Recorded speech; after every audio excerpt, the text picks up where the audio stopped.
అందరికీ నమస్కారం అండి. Welcome to our YouTube channel KMR Mulapudi. ఇప్పుడు భారీ వర్షాలు పడుతున్నాయి.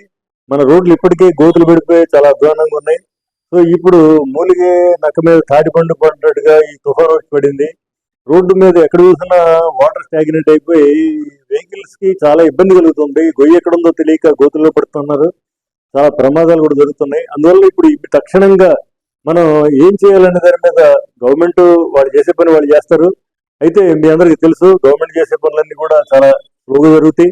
ఎందుకంటే వాళ్ళు ఎస్టిమేట్లు వేసుకోవటాలు, పనులు చేయటాలు, కాంట్రాక్టులు ఇవన్నీ కూడా స్లో ప్రాసెస్. అయితే ఇక్కడ మనం ఇమీడియట్ గా ఈ రోడ్డు మీద ఉన్న నీళ్ళన్నీ కూడా రోడ్డు మీద లేకుండా బయటికి వెళ్ళేటట్టు చేయాలి. అంటే ప్రతి రోడ్డు మీద కూడా ఒక జేసీబీ లాంటిది పెట్టి ఎక్కడికక్కడ గాళ్ళు కొట్టేసి వాటర్ లేకుండా మనం చేసినందువల్ల ఏమవుతుందంటే ఆ తవ్వే క్రమంలో ఈ మార్జిన్స్ లో చాలా మెటీరియల్ కూడా వస్తుంది. ఇదివరకు ఒక ప్యాచ్ వర్క్ వాడిన మెటీరియల్ అంతా కూడా లేచిపోయి పక్కన మార్జిన్స్ లో ఉంటుంది. ఆ మెటీరియల్ అంతా కూడా మళ్ళీ మనం గోతుల్లో వేసుకోవడానికి ప్యాచ్ వర్క్ ఉపయోగించుకోవచ్చు. అయితే ఈ పని ఇమీడియట్ గా రోజుల్లో చేయాలంటే గవర్నమెంట్ కి సాధ్యం కాదు.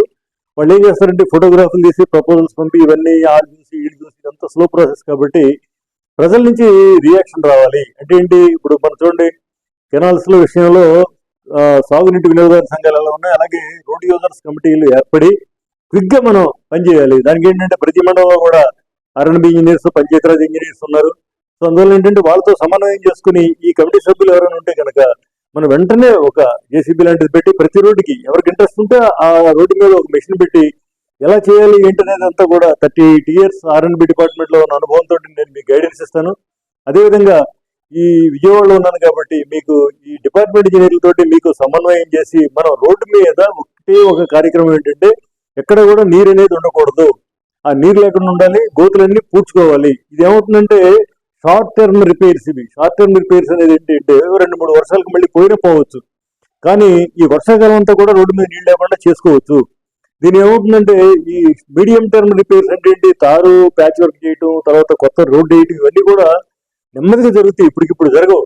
ఇప్పుడు నెక్స్ట్ మంత్ కూడా వర్షాలు ఉన్నాయి. నెక్స్ట్ మంత్ కూడా వర్షాలు ఉన్నాయి కాబట్టి మనకేంటంటే ఈ ఇప్పుడు చేసిన పనులు టెంపరీ కాబట్టి డిపార్ట్మెంట్ ఆన్సరబుల్ కాబట్టి వాళ్ళు తొందరగా చేయకపోవచ్చు, కానీ ఎన్నో ప్రమాదాలు జరుగుతాయి. ఇప్పుడు వెహికల్స్ డ్యామేజ్ కానీ యాక్సిడెంట్లు కానీ ఇవన్నీ పోల్చుకుంటే మనం పెట్టే ఖర్చు చాలా తక్కువ. అందుకని ఇమీడియట్ గా మనం చేయవలసిందల్లా ఈ రోడ్ యూజర్స్ కమిటీల కింద ఫార్మ్ అయ్యి ఇంట్రెస్ట్ ఉన్న వాళ్ళు డిపార్ట్మెంట్ తో సమన్వయం చేసుకుని దీనికి కావాల్సిన ఫండ్స్ ఎలా తెచ్చుకోవాలనే దానికి నాకు కొన్ని సూత్రాలు ఉన్నాయి, కొన్ని టెక్నిక్స్ ఉన్నాయి. అవన్నీ మీకు చెప్తాను. ఒకసారి కమిటీ ఫార్మ్ అయితే మనం దీన్ని చాలా ఈజీగా చేసుకోవచ్చు. మన రోడ్లు మనం ఇంప్రూవ్ చేసుకుంటే ఎంతో డబ్బు ఇండైరెక్ట్ గా మనం సేవ్ చేయొచ్చు. ప్రమాదాల రూపంలో జరిగే నష్టాన్ని, ఒక కుటుంబంలో ఒక యాక్సిడెంట్ జరిగిందంటే ఎంత లాస్ అనేది మీరు ఒకసారి ఆలోచించుకోండి. దాంతో పోల్చుకుంటే మనం ఈ చిన్న చిన్న పనులకు మనం పెట్టే ఖర్చు చాలా చాలా తక్కువ. మీరు చేయవలసిందల్లా దీనికి స్పందించి మీరు మీ మండలంలో కమిటీగా ఏర్పడండి. ఏ రోడ్డు బాగోకపోతే ఆ రోడ్డుకి ఒక జేసీబీ పెడితే చాలు, మిగిలినంతా కూడా మేము గైడెన్స్ ఇస్తామని తెలియజేస్తూ, సో ఈ విషయంలో మీకు ఎవరికైనా ఇంట్రెస్ట్ ఉంటే స్క్రీన్ మీద నంబర్ కాల్ చేస్తే మనం దీని విషయంలో ఫర్దర్ ఏం చేయాలనేది మీకు గైడెన్స్ ఇస్తానని తెలియజేస్తూ I'm closing this video. Thanks for watching till now.